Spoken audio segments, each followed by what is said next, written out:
بسم اللہ الرحمن الرحیم رب زدنی علما۔ السلام علیکم ورحمۃ اللہ وبرکاتہ۔ محترم ناظرین، سیر علماء کرام میں ہم علماء کی زندگی مختصر طور پر بیان کرتے ہیں۔ اس سے قبل معاصرین علماء میں سے چند علماء کے بارے میں ہم نے معلوم کیا، فقہا کے بارے میں معلوم کیا، محدثین کے بارے میں معلوم کیا۔ اب آج سے انشاءاللہ مفسرین کے بارے میں ہم معلوم کریں گے۔ مفسرین کی زندگی، ان کی تفسیر کون سی ہے، مختصر باتیں معلوم کریں گے۔ تو آج کے اس ویڈیو میں ہم سب سے پہلے مفسر جن کے بارے میں آج ہم معلوم کریں گے وہ ہیں ابن عطیہ۔ ابن عطیہ یہ مشہور ابن عطیہ سے ہیں، لیکن ان کا نام جو ہے قاضی ابو محمد عبد الحق بن غالب بن عبد الرحمن بن غالب بن عبد الرؤوف بن تمام بن عبداللہ ابن تمام بن عطیہ ابن خالد ابن عطیہ الداخل، یہ آپ کے نسب نامہ ہے۔ 480 ہجری میں آپ پیدا ہوئے۔ ابتدائی علم اپنے والد صاحب سے حاصل کیا اور بہت زیادہ آپ اپنے والد صاحب سے مستفید ہوئے، کیونکہ آپ کے والد خود جو ہے حدیث کے حافظ اور حدیث کے طرق کے عالم تھے، اسماء رجال میں مہارت رکھتے تھے، حدیث کے متون اور معانی بھی اچھی طرح سے جانتے تھے، ادیب بھی تھے، شاعر بھی تھے، لغوی تھے، فاضل اور متدین تھے۔ تو اپنے والد سے آپ نے بہت زیادہ استفادہ حاصل کیا، اور خود آپ کے اندر بھی اللہ تبارک و تعالیٰ نے جو خصوصیت رکھی تھی وہ یہ ہے کہ آپ الحمدللہ ذہین تھے۔ اپنے والد سے استفادہ حاصل کرنے کے بعد آپ دیگر علماء یعنی اندلس کے جو کبار علماء تھے ان سے بھی آپ نے استفادہ شروع کیا۔ ان میں چند نام جو آتے ہیں: حسین بن محمد بن احمد ابو علی الغسانی، ان سے جو ہے آپ نے بہت زیادہ استفادہ کیا۔ یہ اندلس کے مشہور محدث تھے، عربی لغت، شعر و انصاب کو اچھی طرح سے جاننے والے تھے۔ اسی طرح امام ابو الحسن علی بن احمد بن حلف یا خلف الانصاری جو ابن بازش کے نام سے مشہور تھے، ان سے بھی آپ نے استفادہ کیا۔ یہ بھی اندلس کے مشہور علماء میں سے تھے، قرآن پڑھانے میں ماہر تھے۔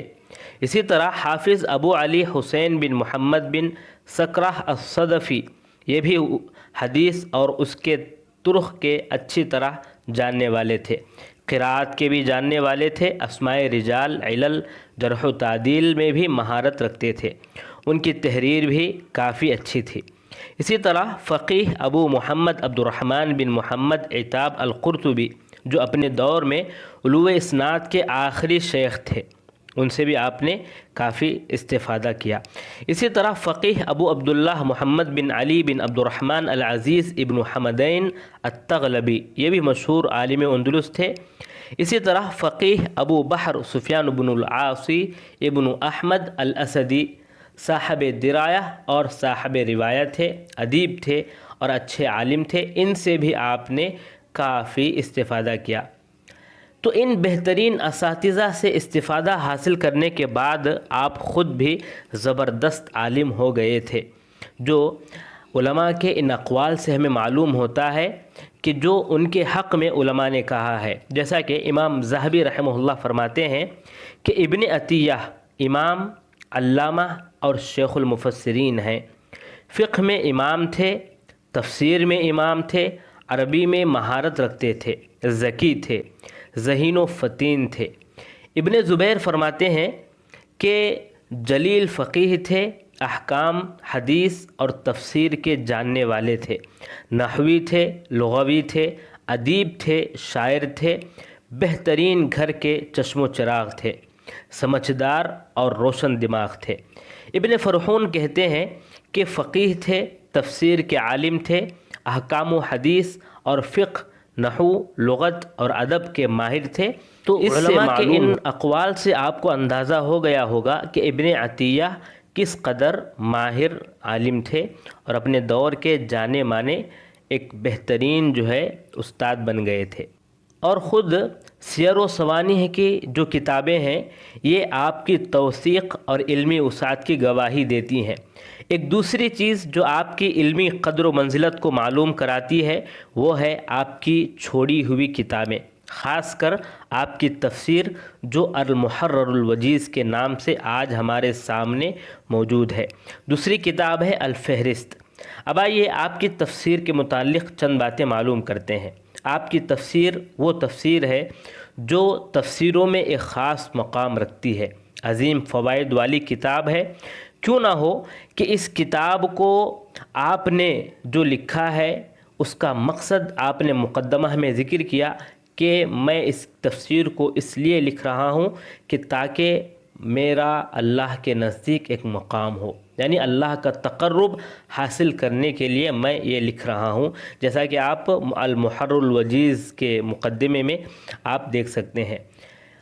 اب یہ نام جو رکھا گیا المحرر الوجیز، کیا یہ نام آپ نے رکھا تھا؟ تو مورخین بتاتے ہیں کہ انہوں نے نام نہیں رکھا۔ ابن عمیرہ فرماتے ہیں کہ ابن عطیہ نے ضخیم تفسیر لکھی ہے۔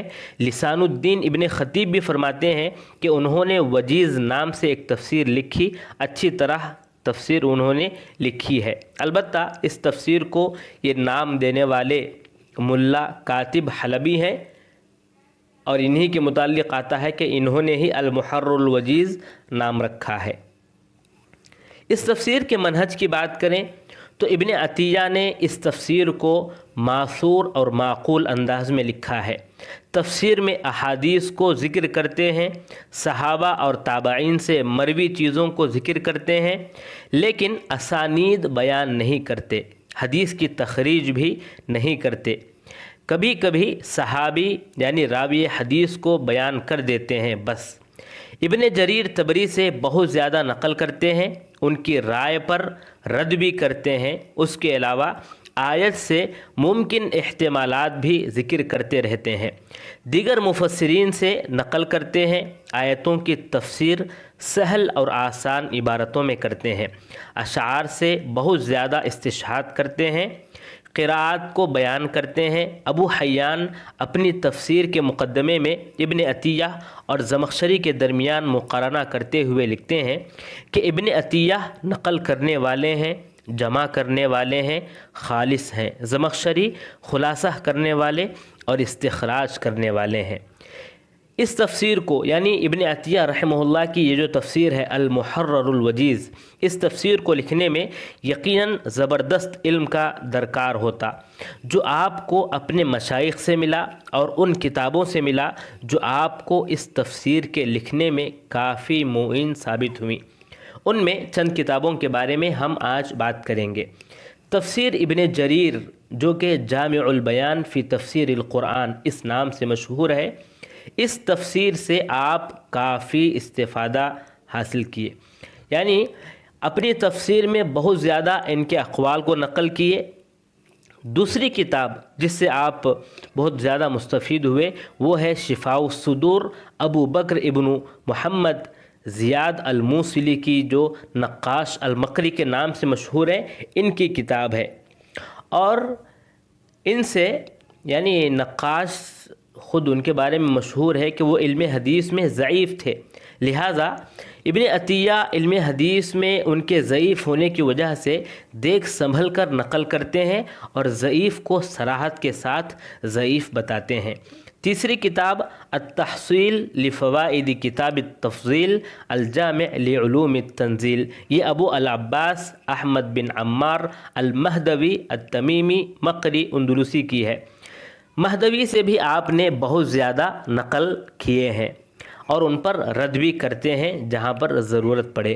چوتھی کتاب الہدایہ الی بلوغ النہایہ، مکی بن ابو طالب ابن حموش ابن محمد ابن مختار، ان سے بھی آپ نے بہت زیادہ نقل کیا ہے۔ یہ ہوئی تفسیروں کی بات۔ چونکہ تفسیر میں حدیثوں کا اہم مقام ہے اور قرآن کی شرح یہی حدیثیں کرتی ہیں، مجمل آیات کو مفصل بیان کرنے میں حدیث کا بہت زیادہ جو رول ہوتا ہے، مطلق کو مقید بتانے میں، قرآن کی عام آیتوں کو مخصوص کرنے میں اور مبہم کو واضح کرنے میں، اس کے اسرار و رموز کو واضح کرنے میں احادیث بہت اہم رول ادا کرتی ہیں۔ لہٰذا حدیث کی کتابوں میں بخاری، مسلم، ابو داؤد، ترمذی، نسائی کی روایات کو آپ بہت زیادہ نقل کرتے ہیں۔ اس کے بعد علم قراءات میں چند کتابوں سے آپ نقل کرتے ہیں، یعنی علم قراءات میں کیا کہ یہ روایت، یہ قراءت جو ہے شاذ ہے، یہ قراءت متواتر ہے۔ تو علم قراءت کو نقل کرنے میں آپ جن کتابوں کا سہارا لیے ہیں ان میں المحتسب ابن جنی کی ہے، دوسری کتاب الحجہ فی علل القراءات السبع ابو الحسن ابن احمد بن عبد الغفار بن محمد بن سلیمان کی ہے، ان سے بھی آپ بہت زیادہ نقل کرتے ہیں اور مناقشہ بھی کرتے رہتے ہیں۔ تیسری کتاب التیسیر جو ابو عمرو عثمان بن سعید بن عثمان کی، جو سیرفی ابن سیرفی سے مشہور ہیں، ان سے آپ بہت زیادہ نقل کرتے ہیں۔ لغت اور نحو اور معانی میں آپ نے جو چند کتابوں سے استفادہ کیا ان میں پہلی کتاب معانی القرآن فرا کی ہے، دوسری کتاب معانی القرآن زجاج کی ہے، اور اسی طرح المعانی ابو علی الفارسی کی، چوتھی کتاب مجاز القرآن ابو عبیدہ معمر ابن مثنیٰ کی، پانچویں کتاب الکتاب سیبویہ کی، المقتضب مبرد کی، ساتویں کتاب عین خلیل کی، آٹھویں کتاب اصلاح المنطق یعقوب بن اسحاق کی، اور نویں کتاب فصیح ثعلب کی، دسویں کتاب المجمل فی اللغہ ابن فارس کی، گیارہویں کتاب مخصص ابن سیدہ کی۔ فقہ میں آپ نے جن کتابوں سے بہت زیادہ نقل کیا ان میں موطا امام مالک، المختصر ابن اعین کی، المدونہ، الواضحہ لعبد الملک ابن حبیب السلمی کی، جن کی زندگی ہم نے گزشتہ ویڈیو میں بیان کیا، التفریع ابن الجلاب کی، اور الاشراف ابو بکر محمد ابن ابراہیم بن منذر النیزابوری کی۔ اب آئیے آپ کے تلامذہ کی بات کریں، آپ سے جنہوں نے استفادہ کیا اور آپ سے جنہوں نے علم حاصل کیا ان میں سے جو مشہور ہیں الامام حافظ الثقہ ابو بکر محمد بن خیر ابن عمر الاشبیلی، نمبر 2 الامام الفقیہ ابو بکر محمد بن احمد بن عبد الملک ابن ابی جمرہ المرسی، نمبر 3 الامام الحافظ ابو القاسم عبد الرحمن بن محمد بن عبداللہ الانصاری المشہور بابن جیش، نمبر 4 الامام الفیلسوف ابو بکر محمد بن عبد الملک ابن الطفیل القیسی، نمبر 5 الامام العالم الثقہ ابو جعفر احمد بن عبد الرحمن ابن محمد ابن مضاء اللخمی القرطبی۔ یہ جو ہے آپ کے تلامذہ ہیں۔ اب آئیے آخری بات کریں کہ آپ کی وفات 540 ہجری میں ہوئی۔ اللہ سے دعا ہے اللہ تبارک و تعالی آپ کی خدمات کو قبول فرمائے اور جنت المقام میں اعلیٰ مقام عطا فرمائے، آمین یا رب العالمین۔